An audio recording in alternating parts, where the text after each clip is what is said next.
Good afternoon and welcome to Community Tapestry. My name is Napoleon Bell and I'm the Executive Director with the City of Columbus Community Relations Commission. And as you know, my co-host here, Miss Toni Teague. It's good to be back. Hello, everybody. We are glad to be back on this December 12, December 12th of 2012. Very special day. And Once in a millennium. Yes, and we have a very special guest. And it's also, it's a holiday season.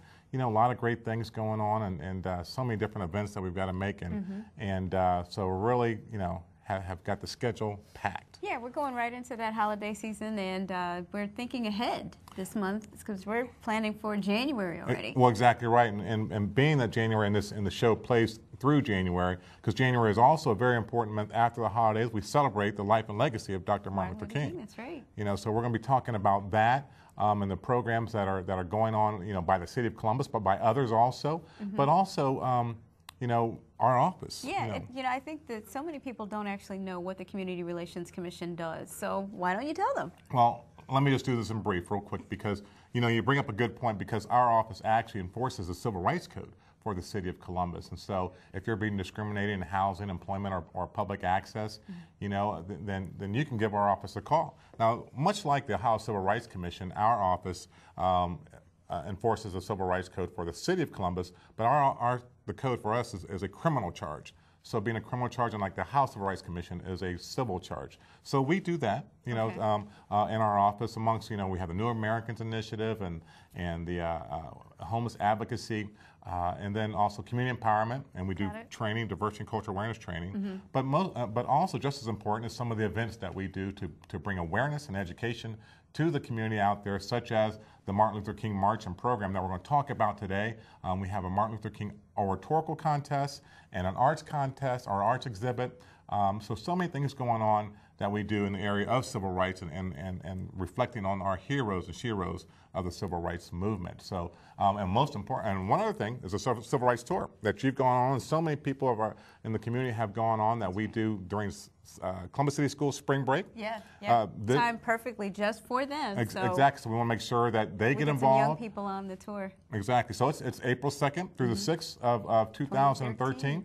And we want to make sure that you get registered. So if you want to go on the Civil Rights Tour, we go down to Cincinnati, down to Atlanta, to Selma, Alabama, Tuskegee, Alabama, Birmingham, and Montgomery, and then over to Memphis. So it's a 5-day, extremely incredible tour. It's a learning tour. extravaganza. It really is. There's so much information. It's almost going as information overload. But you got to be a part of it. If you want to get more information on it, make sure you just check out, give us a call at 645-1993. That's 645-1993. Or on the screen there, you can also check us out at crc.columbus.gov and make sure that, that you're a part of that. But check out our website or give us a call for more information. But most importantly, get registered, because we're only taking one bus. Yeah, there's one bus. There's, up to 50 people? About 50, 55 people. And we sold out really quickly last year. Exactly. So if you want that educational experience, that's it's like a trip of a lifetime. It is. Ages 8 to 80 and then some. So 80, make sure you're part of that. Now, speaking of civil rights,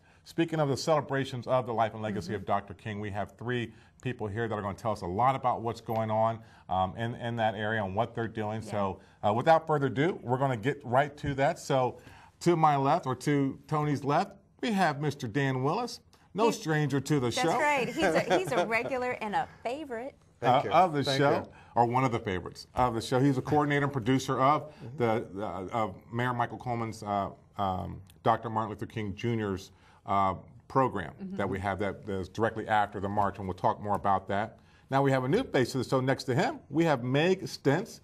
She's actually one of the writers of the program, the MLK program that's going to be going on. So we're going to be talking to you about how you came up with some of the ideas of about the different segments of the program. So we're real interested in hearing that. And then next to her, we have the Burt Castle, who's the coordinator of the largest annual Martin Luther King breakfast. I think it's the largest in the country, I believe. Absolutely. You know, That's so right. so we want to talk to you more about that and see what's coming up soon on what we have to look forward to. And Bert's so humble with it, you know, because if I did that, if I was doing what you did, I'd go, yeah, that's right. He says, well, it's nothing. I just take care of it. Yeah, you know. it's just my but duty. They've been doing it for a lot of years, and we're going to talk about that. How many years has been going on? What we have to see for this upcoming year. But so let's start with Dan. Yes. Okay, Dan. Now this is how many years has this program been going on? How many years have you been involved in it? The city's been celebrating the Martin Luther King celebration for 19 years. It started with Recreation and Parks, and then when Community Relations Commission took it over, that's when they hired me. So I've been working that for the last 14 years. This is my 14th year. 14 years. Out of 19. And yes. making it different and bigger and better every year. Well, that's the challenge with their program, is to take information that's 42 years old now and make it current and make it relevant to our audience. Not just those of us who saw it in black and white on TV, but for people like Meg who never saw it in the first place and understand why it's important, what's interesting about it, what do they take to their heart. And that's the fun part about doing this program, because Dr. King's legacy, his writings, his efforts, the compatriots that worked with him, there's so many people involved in this process that you just don't get it in a soundbite. You know, and so we work every year to try and expose another part of that legacy so people understand that they are empowered to make change in their communities too. That's amazing. So last year the theme was Tikkun Olam. And this year, what's the theme? This year the theme is guided by faith. I had this idea that Dr. King, as brilliant as he had his PhD, would have doubts sometimes. You know, he had faith in the civil rights movement, he had faith in people, he had faith in the systems, he had a faith that we're going to make a change, he had a religious faith, he had a humanistic faith, but there were times when he had doubt. And so what we're doing in the show this year is showing that contrast, that tension between his faith and commitment for the civil rights movement and those moments of doubt, and how did even he surpass that. And the grace that we have every year in working with the writers is that even though we take a creative side to it, every act, all 3 acts, there is words from Dr. King. So we actually hear his words all the time in our programming. Oh, I'm looking forward to talking. Let's go over to Meg, and thank you so much, Dan. Meg, tell us about your involvement with this year's celebration and the writing. What was your inspiration? How did you come to be part of the project? Sure. So it's part of my internship through Ohio State. And so Dan had some general ideas for what the acts would be about. And then I have a co-writer, actually, Sierra, another student. And so I wrote the first act, and then we collaborated on the second, and she was in charge of the third. And so my act is about the Jewish faith and the contribution of that community to the civil rights movement. So the contribution, did you have to do a lot of research on this? And is there something that you found out that was like a aha moment, or that you didn't know that you're glad that you're part of the project to learn about? I found out tons, but the aha moment has to come from Dan. My aha moments are not enough to put it on the stage. But Dan had an aha moment. The scene focuses on Rabbi Israel Dresner, and something I didn't know is that during the 1955 freedom rides, when college students mostly were taking buses into the segregated South, that there was actually a bus of clergymen, so rabbis and reverends together, and so Israel Dresner was one of the individuals on that ride. Wow, that's amazing. And is that's going to be depicted in part of the program, or is that some of the? So his actual character is like in the scene, and so he'll mention his freedom ride. And we don't want to give away the whole thing, but we're giving away bits and pieces. But that's very interesting, because often there are some people that don't even realize of the diverse amount of people that were involved in the movement during those days. And in the Jewish ethics, social justice is a very important part of their faith. And Rabbi Dresner was one of the few rabbis that was known as the most arrested rabbi for social justice, for civil rights. So every time he turned around, he was getting arrested fighting for civil rights. And that's what drew him to Dr. King. If I'm not mistaken, he heard Dr. King's radio shows and was attracted to his mission and his purpose and had to meet him. And that's what started that relationship. And like Meg is saying, people don't understand, because it's been so long ago, the dynamic relationship between blacks and Jews, spiritually, civilly, you know, that made the civil rights movement strong, that made it what it was. Yeah, connecting on the things that made us more alike, and focusing on what we are, what brings us to commonality made a big difference. They were an oppressed people. They understood, you know, and it dovetails very well with Rabbi Dressner. Now, Meg, can I go back to you and ask a question, because you are, you know, a college student and, you know, slightly younger than us. Just slightly. Just slightly. But as you know, Dan was right. You weren't alive. I wasn't alive at that time, and you weren't, and you're much more removed from it. So, what was the relevance, or what was the meaning for you? For me, when Dan was first explaining the program, what stuck out to me was what he said about involving youth at every single level. So there are other components of the show, like dancing and singing and stuff.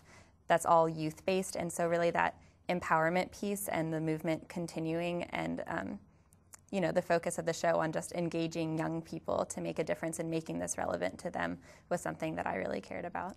Now, when you became a student at The Ohio State University, is this a project that you thought you'd be doing? No, I had no idea. And it's actually through my minor, which is in professional writing, and I never imagined that professional writing could look like this either. So it's been really fun. Excellent. We've had a partnership for the last 9 years in the College of Arts and Sciences and the Center for the Study of Teaching and Writing, this partnership where they select students for us based on a criteria of what we need to help us write the script every year. So I think one of the things that really helps a lot is that when we have young people writing the script, it keeps this 42-year-old story fresh just because she's younger. She sees it differently. She hears it differently. So that's how we keep this story fresh. So when you come to the show, you go, I never knew that. I never thought about it that way. You may have known what your parents may have said, but the way she has done research, the way she has written, the way Sierra Swanson has written her acts, it's in a fresh but accurate way that reflects Dr. King. That's right. Well, it's one thing, speaking of fresh. Speaking of Sierra Swanson as well, I don't know why I'm not saying it right. We want to give everybody an opportunity to call in, right? Exactly, because we want to keep it fresh. We want to keep the questions fresh, because my old head, you know, I don't keep them fresh. So you can keep it fresh by 645-6557. Give us a call, 645-6557. Also on Nap Bell. If you're on my Facebook page at Nap Bell, you can ask those questions too. And if you're not, friend me real quick, and I'll set you up here, and you can ask those questions right away. So, speaking of questions, and we're going to come back to the Martin Luther King March and program, because there's so much more I know going on with them. We want to make sure everybody gets to hear that. But I got to, you know, go down to Mr. Castle down there, Bird Castle, who has been coordinating and making this the Martin Luther King, the Reverend Dr. Martin Luther King Jr. breakfast happens every year, and for so many years makes it look easy. First of all, so let me ask you this: you know, how many years has the breakfast been going on, and how do you keep it going? The breakfast has been going on for 28 years. This January the 21st of 2013 will be the 28th annual breakfast. Oh my gosh! I mean, that's amazing to keep that going. And have you been coordinating that many years? No, I've been on it since its beginning in one form or another. Okay. From a volunteer to a treasurer to the secretary to a coordinator to the executive director. So it's been a brief time, even though it's been 28 years. The time has flown by. I believe it. I believe it. So could you ever imagine, from the first year, since you've been on all this time, from the first year, could you ever imagine it to have grown to what, I mean, because you have 1,000+ people there. Can you imagine it to have grown to be that large and to be, you know, one of, if not the largest breakfast celebrating the life and legacy of Dr. Well, when King? it got started, we weren't thinking of of where it is today. The breakfast was born out of Shiloh Baptist Church, the historical church Shiloh, established in 1869. A group of individuals, including myself, decided that we ought to do something on the first King holiday other than doing something within the church. We thought that we should have something that would entail inviting the city. So the idea was to have a breakfast and invite the city to commemorate the life and legacy of Dr. King.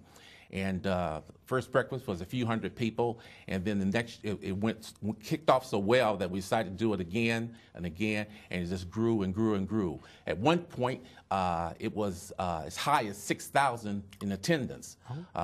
In the early years, in the beginning, we were like the only game in town for commemorating Dr. King. It was the MLK breakfast. And over the years, there's been other organizations, other groups that have become part of the King holiday and putting on different events to commemorate Dr. King. But ours is the largest in the country, and for Columbus, it's the longest running MLK event. And we look at it as the Columbus flagship event because it kicks off the celebration of the King holiday that morning, and it culminates to the march in the evening. Wow. I mean, if you haven't had a chance to go, you've got to go to this because it is an amazing event. Yeah, it's something to behold. And what they do with young people, you know, just the fact that they have some awardees and some young people get up on the stage and tell some amazing stories. Oh my gosh, and because actually a winner of the oratorical contest, you know, is a part of that every year. And then they have a couple people, college students that are there, and it's just amazing the orations that you hear. But also, keynote speakers are just amazing. Just you know, you just want to get up, clap. I mean, it's amazing. Who's the keynote speaker this year? Our keynote speaker is Reverend Dr. DeForest Soares.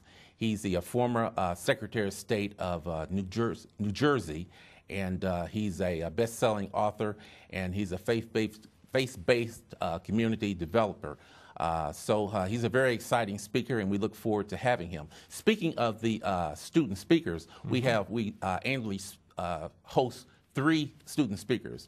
The winner of the city's MLK oratorical contest winner for the city, and we have a student representing the Columbus City Schools who speaks at the breakfast. And then we have the King Scholar, a scholastic designation from Morehouse College, which is Dr. King's alma mater, who comes and speak at the breakfast. These 3 students sort of lead into the keynote speaker of Dr. DeForest Soares.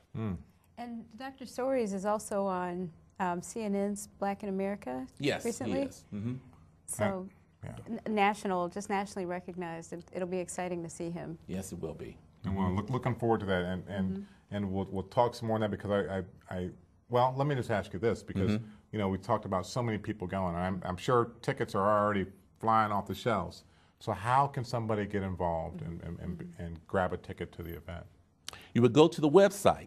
We have a website, www.mlkjuniorbreakfast.com.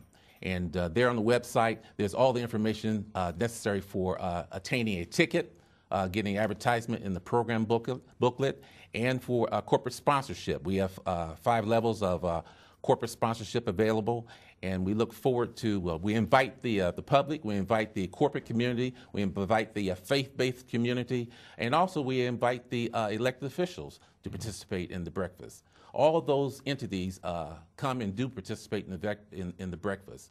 And the individual tickets, if I may tell, is $35 per person, and a table seats 10, and the table is $350.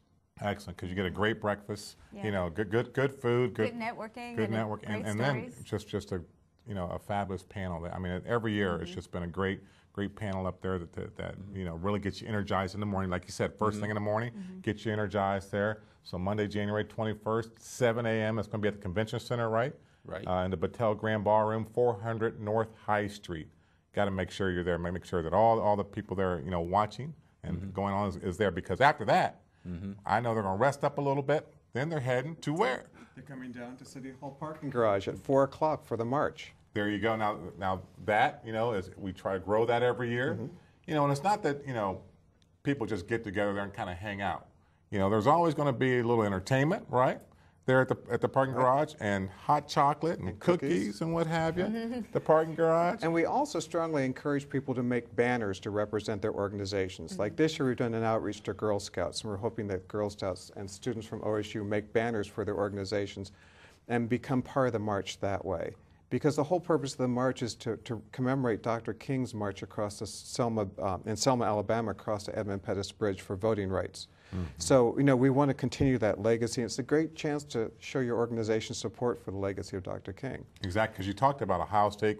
They have a couple different sororities or fraternities that come down, and then also, so we want to make sure that not only Ohio State, but we've got Columbus State, Franklin University, Capital, Ohio Dominican, all the different colleges surrounding the city should come down. Be involved in that Otterbein. Should be involved. Right. I mean, they really should, because this is about young people. Because we talk about, and we're so glad that the Ohio State's involved with the writing aspect and the different aspects of this, but we talk about young people getting involved in this because we tend to see that disconnect between the civil rights movement of the 60s and what have you to our young people now. And I don't think they're grasping what people went through to really make a difference for what they have now. And so by being a part of this, by going to the breakfast and hearing great speakers and talk about those things, and then hear about, at the program, about what's going on, really brings that together. And then especially going on the civil rights tour. But, sometimes I want to ask our young people, about, what do you think civil rights is?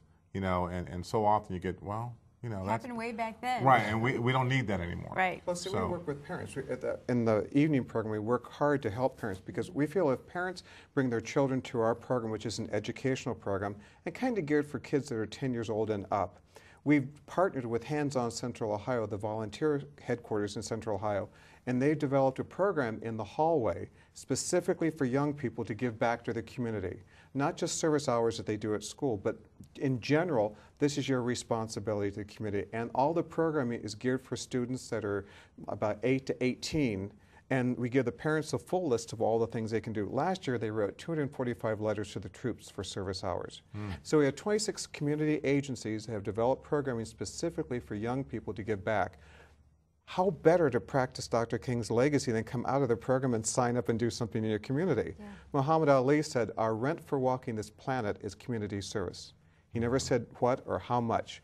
It's our responsibility as human beings. And so we want to plant that seed early with their young people.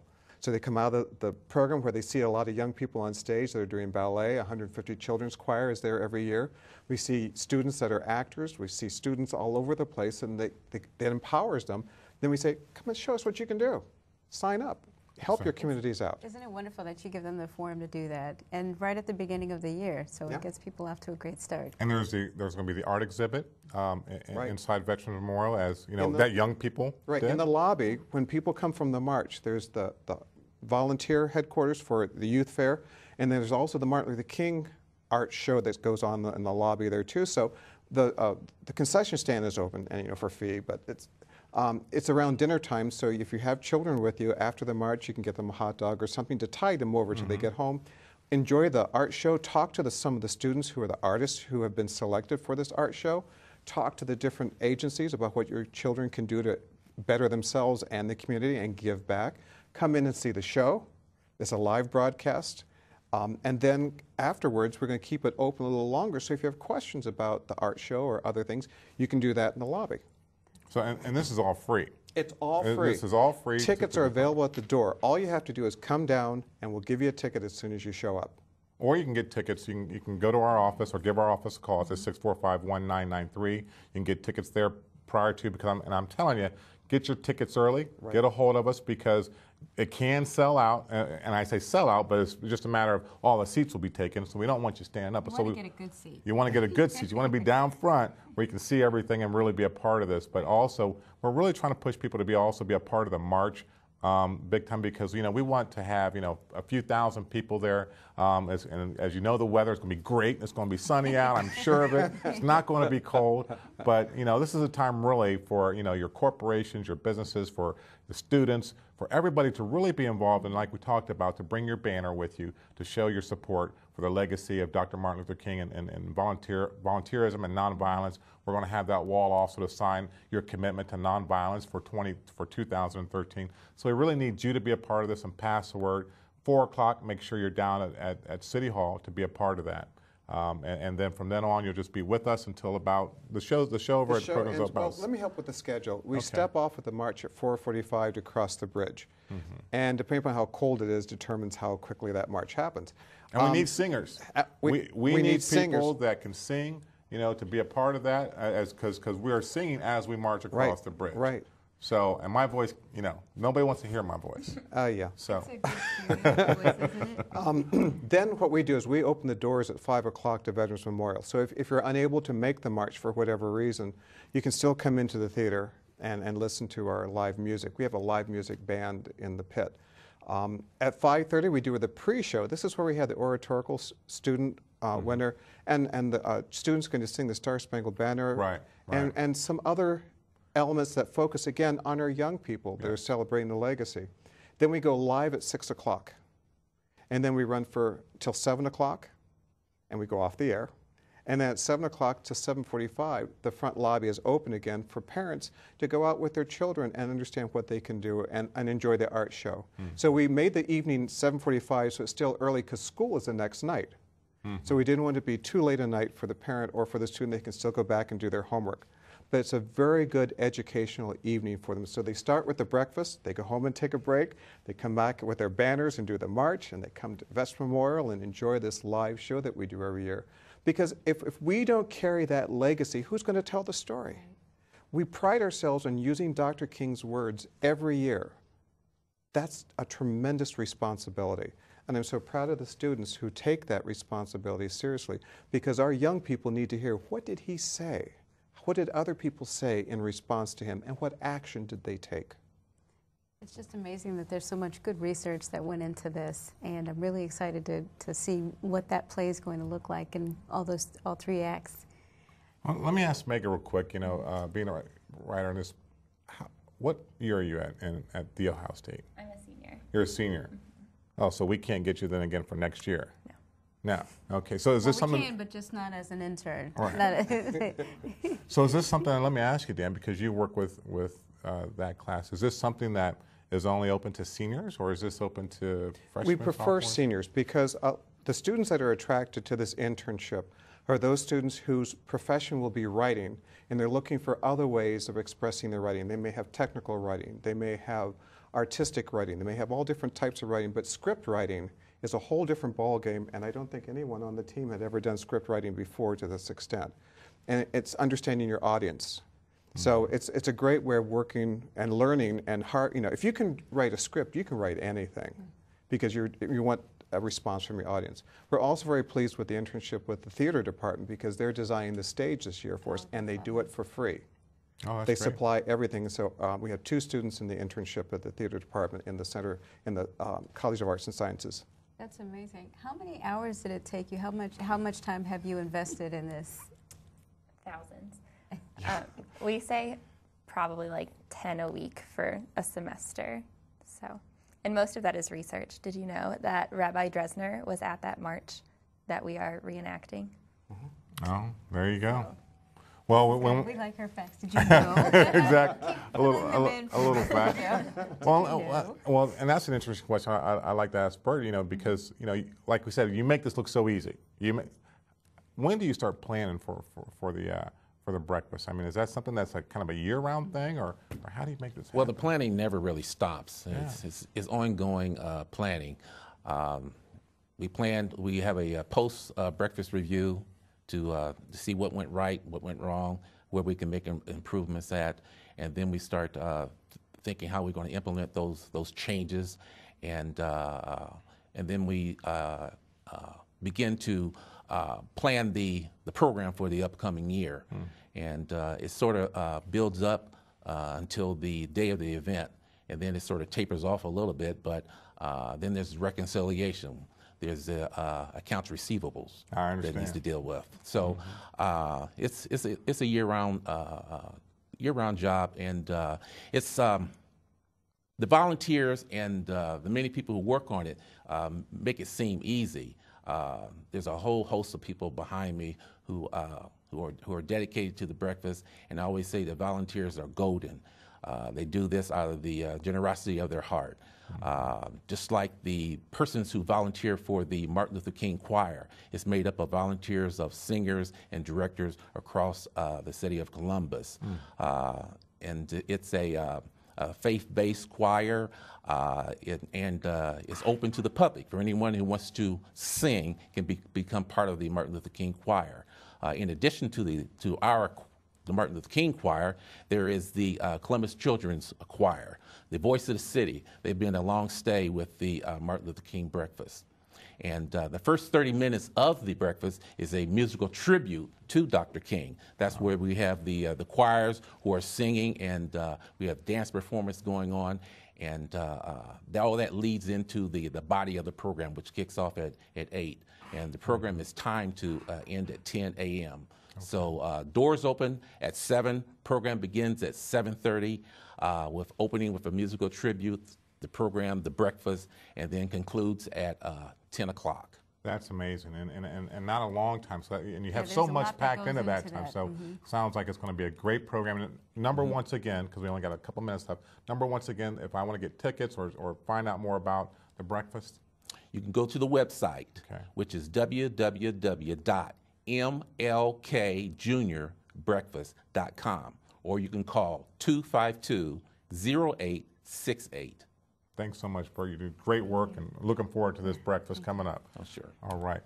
Well, Dan? It's free. If you want to know more information, you call 645-1993 for more information about the Mayor's March and the Celebrate the Legacy program in the evening. It's truly inspirational to get into Dr. King's mind and his purpose and his direction of what was in his mind to start all this stuff. You know, that we have all these celebrations going on in Columbus because of how he thought the world was supposed to be. Yeah. So we encourage families to come down. It's a family-focused program, live entertainment, 150 children's choir. When the curtain opens, it's just moving. And our kids not only learn, Children's Hospital is a partner of ours. They let us use their space for rehearsals. In 3 days, they learn 2 songs that are written specifically for our show, because every show is a premiere, by the way. Every year it's a brand new story. We never repeat. And the children learn to sign one of the 2 songs. So in 3 days, they learn 2 songs, they learn how to sign them. That's amazing. That's amazing in itself, to see the children's choir. I mean, if you go just for that, you see all these little kids doing their thing. It is amazing. He's excited? Oh, I'm always excited. This time of the year is the best time of the year, I tell you what. But we appreciate all the work that's being done, and we look forward to the celebration of the life and legacy of Dr. King in so many ways. So it's going to be a full day. You know, I'm eating early, and I'm eating at the breakfast, and then that's what keeps me going. Breakfast is the most important meal of the day. That's right. You're exactly right. We'll get it going by that, definitely. We hope to see you there at the breakfast and the march. You know, if you want to volunteer, call those numbers too. I'm sure they can always use additional volunteers, but make sure that you hit the breakfast and then rest up a little bit like we talked about, and then make sure that you're at the march, because we want to see you there, especially young and old. Doesn't matter. We want to see you there, because to be a part of this this life and legacy and celebrating the life of Dr. King. So once again, thank you so much. Thanks to we're running out of time on our first segment, but our second segment, we're shifting gears a little bit, and we're going to be talking about helping those people who sometimes are really forgotten, and they find themselves in an arena or in court or what have you, and no way to turn. So we want to make sure that we're continuing that vision of Dr. King of helping everyone, no matter where they are in their life. Not writing anybody off in this community. Not writing anybody Everybody off. counts. So stick and stay for the next segment. We'll be back right after these words.